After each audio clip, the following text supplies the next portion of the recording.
speaking in his signature style. Welcome to Howard's Opinion, the podcast where we dive into the most compelling stories in the world of sports.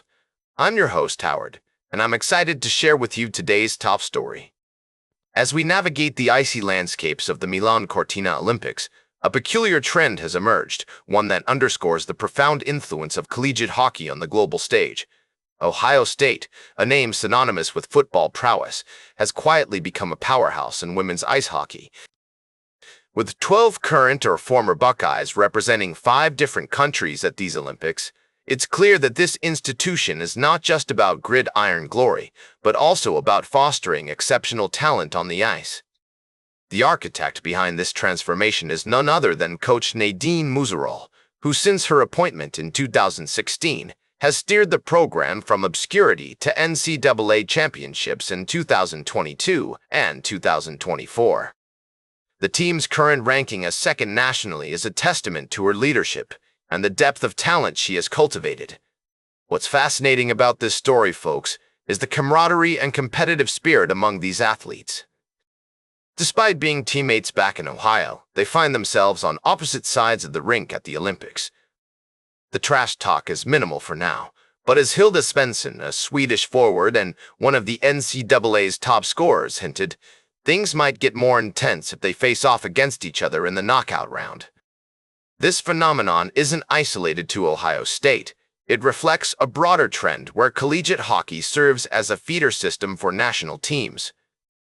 With 122 out of 230 women's hockey players at these Olympics having NCAA experience, it's evident that colleges like Ohio State are playing a crucial role in shaping the future of the sport. As we continue to follow the Olympics and the journey of these remarkable athletes, it's worth noting the challenges they face, balancing their collegiate commitments with international duties.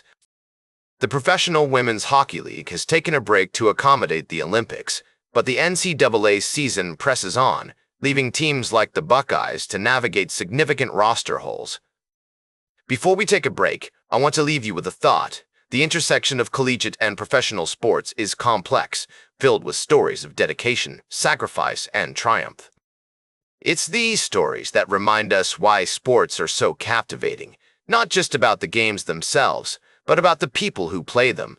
We'll be right back with more fascinating sports news on Howard's Opinion. Welcome back to Howard's Opinion. We're diving into the world of sports betting, and I've got a fascinating story for you. As we approach the Super Bowl, prop bets are becoming increasingly popular, with creative wagers that cater to all sorts of fans. Our focus today is on 5 intriguing prop bets for the big game. First off, let's talk about the first quarter, over/under 8.5 points.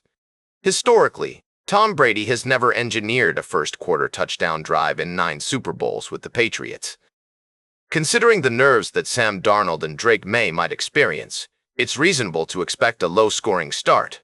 I'm inclined to pick the under 8.5 points scored. Another interesting bet is the longest field goal under 49.5 yards. Both teams have talented kickers, but their coaching staffs tend to be aggressive on 4th and 3 or shorter. This might lead them to pass up longer field goal attempts, opting instead to keep their offenses on the field. Drake May's rushing yards are also a topic of interest, with his prop bet set at under 37.5 yards. While he has shown impressive breakouts in previous games, Seattle's defense is known for being stingy. It's likely they'll focus on containing May and limiting his opportunities to make big plays. Mac Hollins's catch total is another prop bet that caught my attention, set at under 2.5 catches. Although he was a popular target for May during the regular season, his production decreased after suffering an injury. With Seattle's loaded secondary, it might be challenging for Hollins to exceed this number.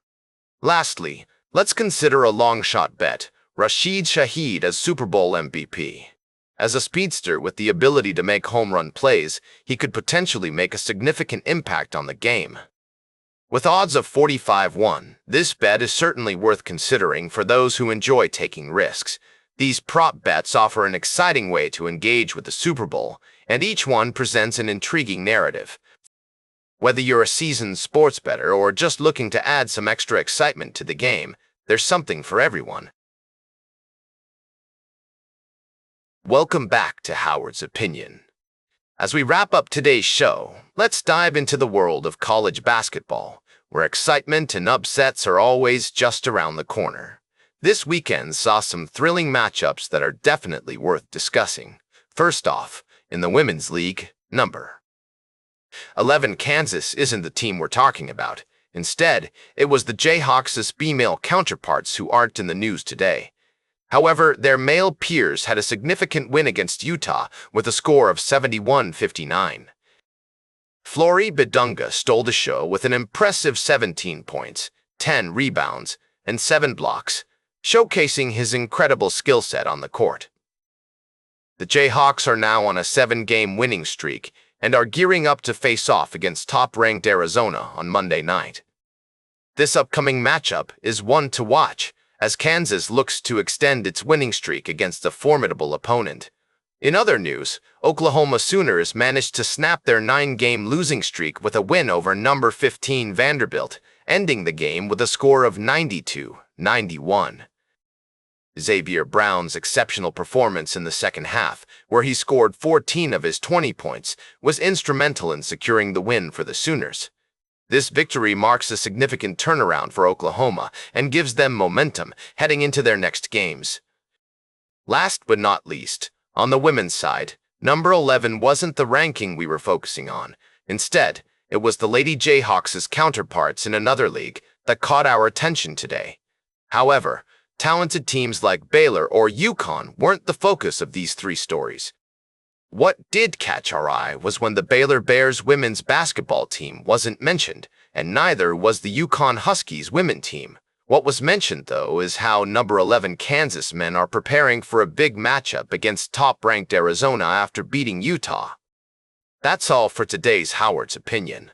Remember to like, share, and subscribe, and until next time, keep your head in the game.